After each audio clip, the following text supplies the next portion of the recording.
नमस्कार, न्यूज़ 100 खबर देख रहे हैं आप और हर खबर है आपके लिए खास। बाहरी दिल्ली के नरेला पाना उद्यान में स्थित ईश्वरीय ब्रह्मा कुमारी सेंटर में आज कराया राजयोग और साथ ही दी जानकारी। रहता है यज्ञ में, जैसे ब्रह्मा बाबा ने किया, हर समय यही रहा कि कैसे शिव बाबा के गुणों से मैच करें।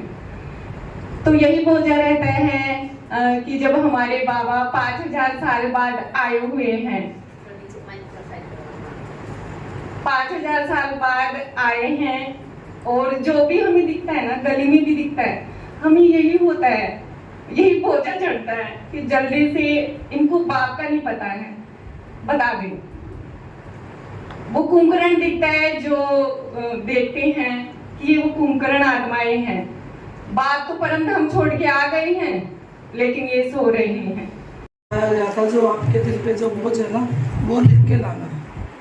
तो बाबा ने सबसे पहले बताया, हेलो त्रिकालदर्शी बाप जो हमारे सारे कलप की जन्मपत्री को जानते हैं, बिल्कुल ऋषि बाप ने हमारी सारे कलप की जन्मपत्री का हिसाब हमें बताया है।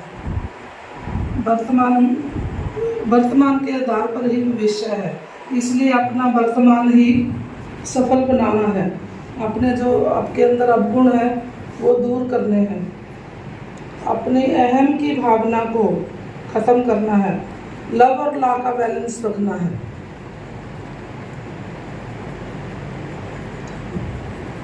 लव और ला का बैलेंस रखना है, कारण का निवारण करना है। जो आपके अंदर कोई कारण है या दुविधा है, उसका निवारण करना है, उसे खत्म करना है।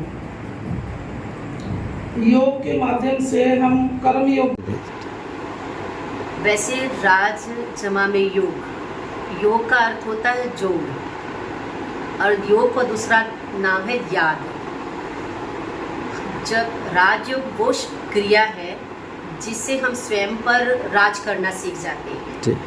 योग एक ऐसी क्रिया है जिसको करने से राजाओं के राजा बन जाते हैं। राजयोग एक ऐसी क्रिया है जिसको करने से आत्मा, परमात्मा, सृष्टि चक्र के राज का पता चलता है। इसलिए इसका नाम राजयोग है, क्योंकि सब योगों का राजा कहलाता है जी। यह योग करने से आत्मा के अंदर आंतरिक जो शक्तियां हैं वो जागनी शुरू हो जाती हैं। इससे शारीरिक व्याधि, मानसिक व्याधि, सब तरह की जो भी कमी कमजोरियां हैं वो खत्म होती हैं। योग को जैसे पहले बताया कि याद कहते हैं, और याद के 4 आधार होते हैं। एक परिचय, दूसरा संबंध, तीसरा स्नेह और चौथा प्राप्ति।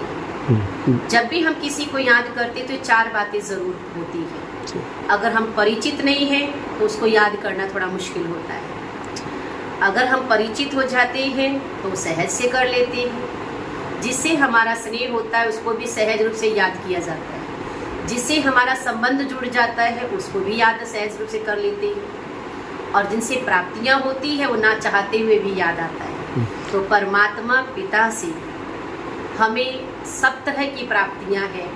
जब भी हम दुखी और अशांत होते हैं तो उसी को याद करते हैं, क्योंकि हमारा उससे बहुत बहुत स्नेह है और उसका भी हमसे बहुत स्नेह है।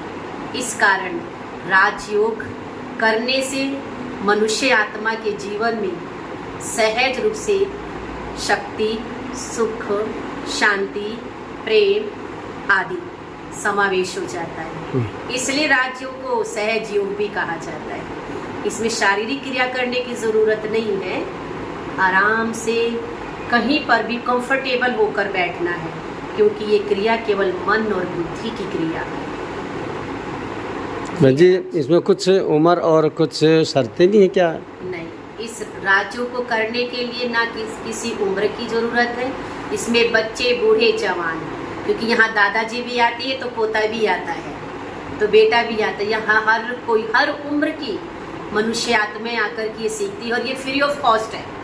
यहाँ कोई फीस आदि नहीं होती है। लेकिन हाँ, जो मनुष्य आत्मा यहाँ आती है और उसके ऐब छूट जाते, मान लीजिए कोई शराब पीता था, कोई बीड़ी पीता था, तो उसमें बहुत सारे वो अपना धन खर्च करता था।